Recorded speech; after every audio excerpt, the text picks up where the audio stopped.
firme cimiento se ha dado a la fe de Dios en su eterna palabra de amor. Con el propósito de compartir con usted las inmutables verdades de la palabra de Dios, presentamos A Través de la Biblia, un estudio detallado y sistemático de toda la Biblia que le ayudará a conocer lo que Dios ha revelado para nuestro provecho espiritual. Estos estudios bíblicos fueron diseñados y elaborados por el Dr. J. Vernon McGee, versado maestro de la Biblia, quien dedicó la mayor parte de su vida a la enseñanza clara y sencilla de la palabra de Dios.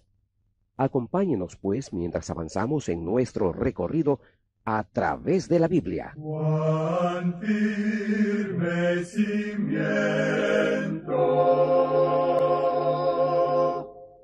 la palabra de Dios. Es un gozo estar nuevamente con usted, amigo oyente, para traerle otro estudio de la serie A Través de la Biblia. Continuamos estudiando hoy el capítulo 7 de Jueces.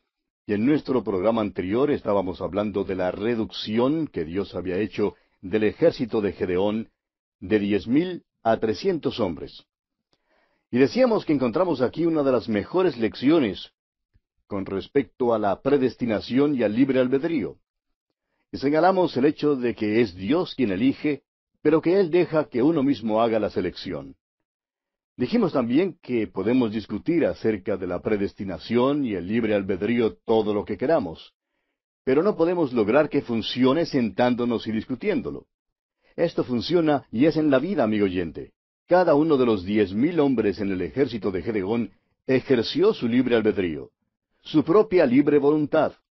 Dios no intervino con ninguno de ellos en cuanto a su libre albedrío.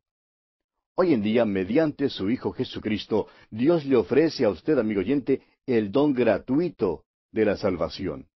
Es una oferta legítima, una oferta sincera de Dios mismo. Él dice, todo lo que el Padre me da, vendrá a mí, y el que a mí viene, no le echo fuera. Ahora no diga, por favor, que usted puede arguir ahora mismo en cuanto a la predestinación, porque no puede. Usted puede venir a Dios si quiere venir. Si no viene, tenemos noticias para usted. Usted no fue elegido. Pero si viene, tenemos buenas noticias para usted. Usted sí fue elegido. Esa es la manera en que Dios obra. Ahora, muchas veces, estos 300 hombres escogidos han sido tomados en sentido erróneo.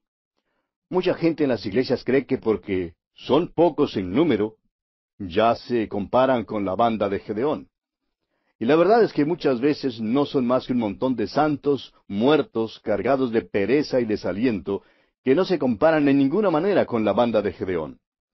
La banda de Gedeón fue un grupo de hombres resueltos, dispuestos a morir para libertar a Israel. Permítanos decirle, amigo oyente, que estos hombres lamieron las aguas con su lengua como lame el perro, debido a que estaban en busca de los madianitas y no en busca de agua. Beberán después de que termine la batalla. Un jugador de fútbol una vez estaba tan entusiasmado y tan emocionado al final de un partido porque su equipo había obtenido la victoria y dijo, simplemente resolvimos ganar. Y, amigo oyente, esa es la banda de Gedeón. Esa es la resolución que hace falta a la iglesia hoy en día. Veamos ahora la victoria sobre Madián. Leamos los versículos 10 hasta el 14 de este capítulo 7 de Jueces. Y si tienes temor de descender, baja tú con Fura, tu criado, al campamento.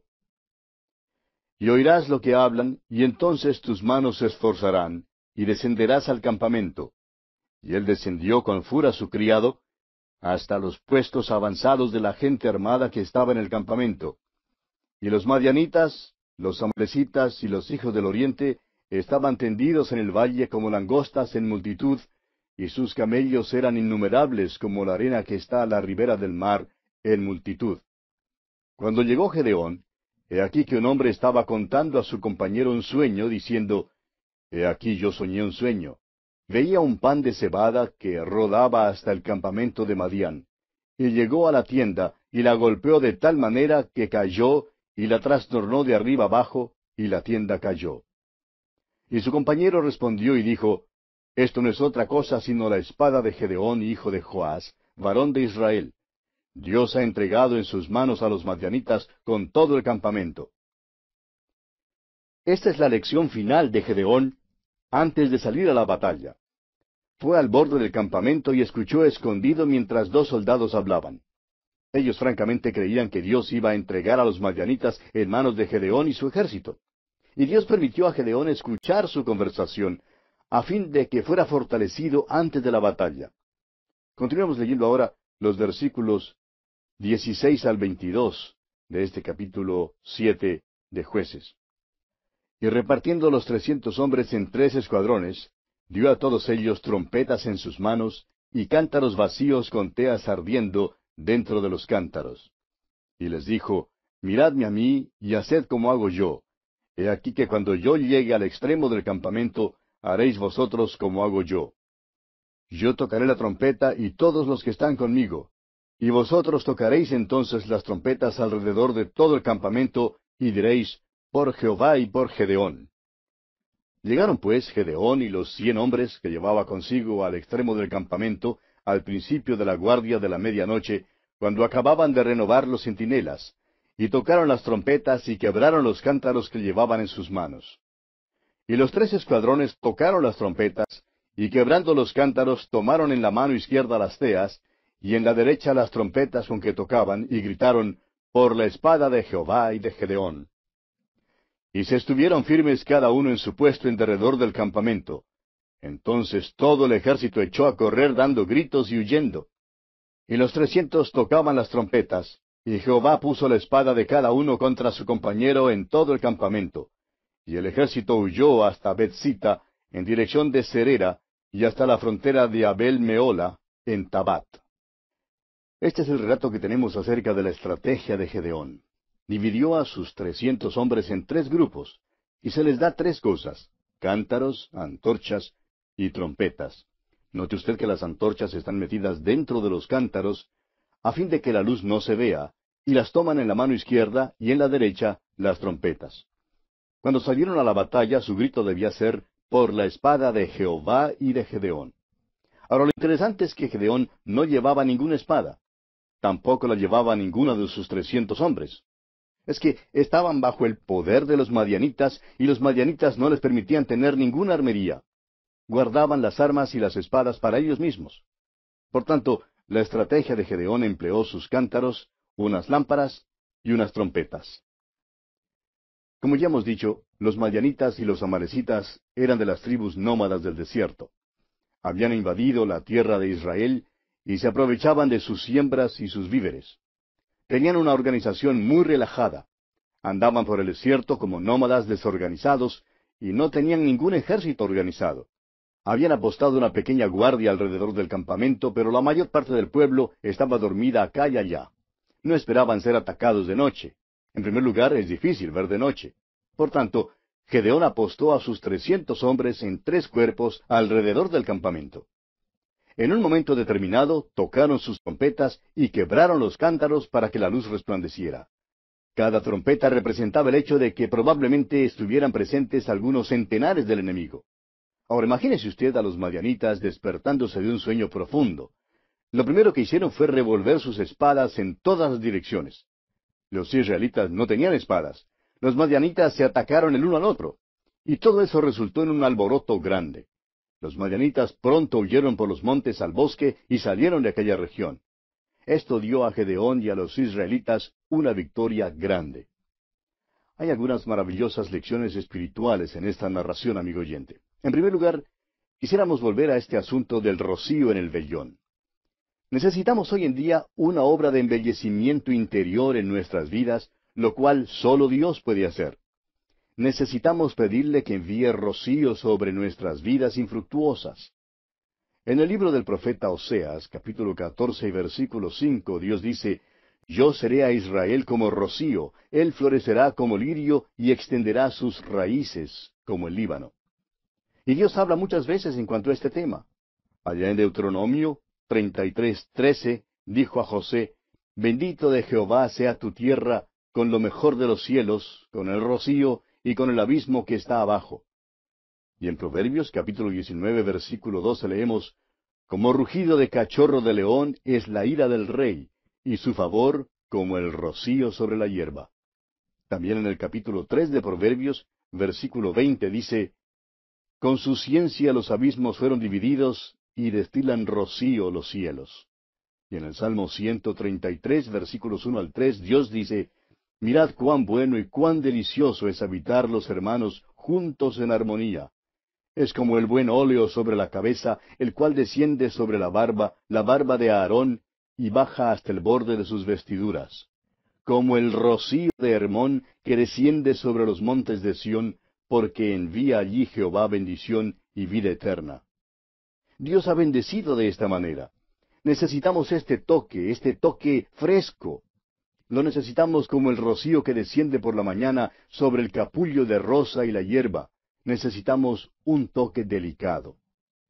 El profeta Oseas, en el capítulo 14 de su profecía, versículo 5, nos dice que el lirio es delicado. Nuestro Señor Dios descenderá como la lluvia sobre la hierba cortada. Aun cuando nos hallamos en apuros y nos ha cortado, descenderá sobre nosotros como la lluvia.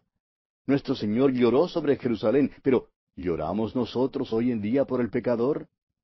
Al publicano le fue posible golpearse el pecho y clamar a Dios en cuanto a su pecado. Pero ¿qué de nosotros hoy en día, amigo oyente? Necesitamos tener un toque de Dios que nos haga fuertes y firmes, arraigados y cimentados. Que pudiéramos decir con el salmista, pronto está mi corazón, oh Dios, mi corazón está dispuesto, cantaré y trovaré salmos. Necesitamos el rocío de Dios sobre nuestras vidas para traer pureza a nuestras vidas. El apóstol Pedro nos dice en su segunda carta, capítulo 3, versículo 14, por lo cual, oh amados, estando en espera de estas cosas, procurad con diligencia ser hallados por Él sin mancha e irreprensibles, en paz. Esto es lo que necesitamos hoy en día, amigo oyente. Dios solamente usa un vaso limpio. El apóstol Pedro otra vez en su primera carta, capítulo 1, versículo 16 dice, porque escrito está, sed santos, porque yo soy santo. Dios nos lo dice a nosotros. El apóstol Pablo en su segunda carta a los Corintios, capítulo 7, versículo 1 dice, así que, amados, puesto que tenemos tales promesas, limpiémonos de toda contaminación de carne y de espíritu, perfeccionando la santidad en el temor de Dios. ¡Qué maravillosa lección tenemos aquí, amigo oyente! Vamos a considerar ahora otra lección espiritual en cuanto a los cántaros. El apóstol Pablo dice en su segunda carta a los Corintios, capítulo 4, versículo 7, pero tenemos este tesoro en vasos de barro. Aquellos cántaros representan los cuerpos de los creyentes. Eso es lo que quiere decir Pablo cuando dice en su carta a los Romanos, capítulo 12, versículo 1, así que, hermanos, os ruego por las misericordias de Dios, que presentéis vuestros cuerpos, es decir, vuestras personalidades enteras, en sacrificio vivo a Dios. Es por eso que no debemos gloriarnos en ningún hombre. El apóstol Pablo dice eso allá en su primera carta a los Corintios, capítulo 3, versículo 21. Él dice, así que ninguno se gloríe en los hombres. Ese es el vaso de barro. Tenemos este tesoro en vasos de barro, es decir, los cántaros. Algunos de nosotros no somos quebrados, o sea, no hemos sido quebrantados, y a consecuencia de esto, la luz no resplandece. Ahora, no es nuestra luz la que debe resplandecer, sino la luz del Señor Jesucristo. Su luz debe resplandecer en nosotros. Y sólo puede resplandecer en una vida quebrantada. Debemos resplandecer como luces en el mundo. El apóstol Pablo, escribiendo a los filipenses, les dice en el capítulo 2 de su carta, versículos 14 y 15, haced todo sin murmuraciones y contiendas, para que seáis irreprensibles y sencillos, hijos de Dios sin mancha en medio de una generación maligna y perversa, en medio de la cual resplandecéis como luminares en el mundo. Vamos a considerar ahora por un momento las trompetas. El apóstol Pablo en su primera carta a los Corintios, capítulo 14, verso 8, dice, y si la trompeta diere sonido incierto, ¿quién se preparará para la batalla? Esto habla del testimonio de los creyentes, y tres cosas deben considerarse. Primero, el testimonio de los creyentes debe ser cierto y claro. Segundo, Los hombres son escogidos por Dios. Él escogió a los 300 hombres para servir en el ejército de Gedeón. Los escogió junto a las aguas, según como bebían las aguas.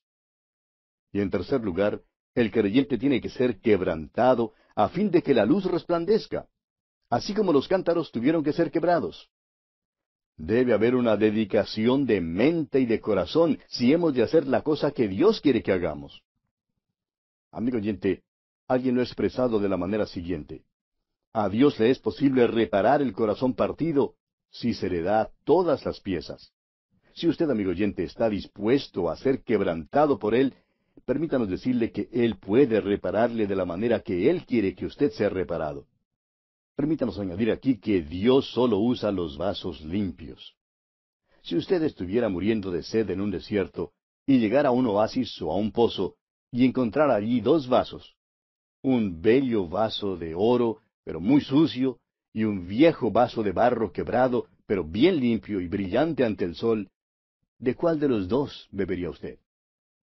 Pues bien, ¿no cree usted que Dios tiene tanto sentido común como usted?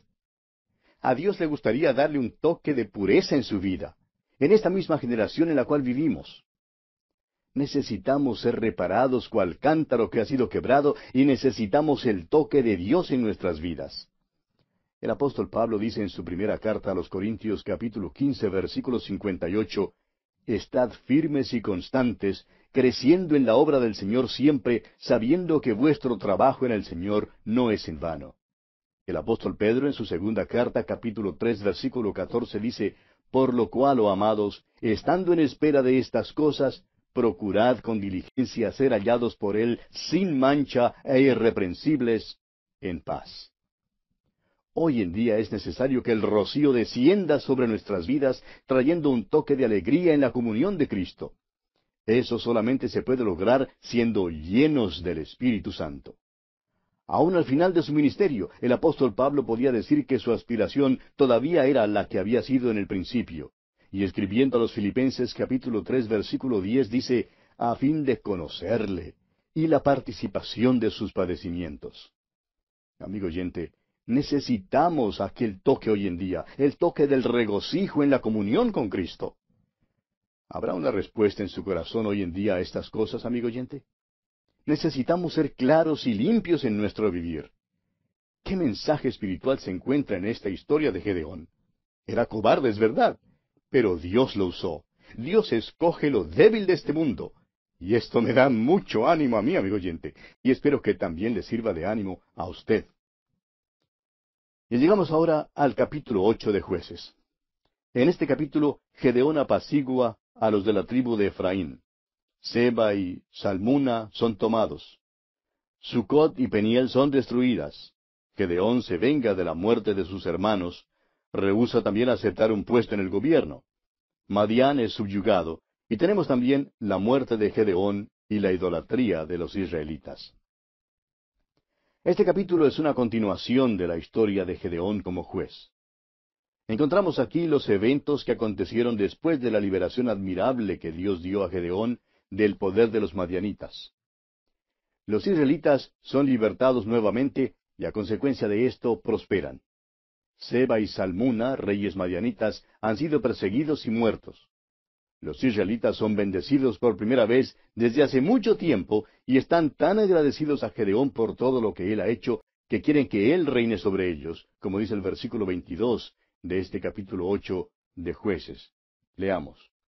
Y los israelitas dijeron a Gedeón, sé nuestro señor, tú y tu hijo y tu nieto, pues que nos has librado de mano de Madián. Esta es la primera indicación que se nos da en la Escritura de que los hijos de Israel querían que un rey reinara sobre ellos. Dios les dijo en el principio que Él no quería que tuvieran un rey, así como las naciones en derredor, pero ellos querían tener un rey.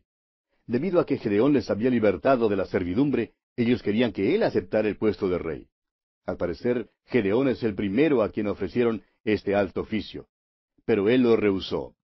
Más tarde descubriremos que Israel nuevamente pide tener un rey. Insisten en tener un rey y por fin demandan tener uno. Luego, Dios le dice a Samuel, quien es el último de los jueces y el primero de los profetas, que él debe ungirles un rey.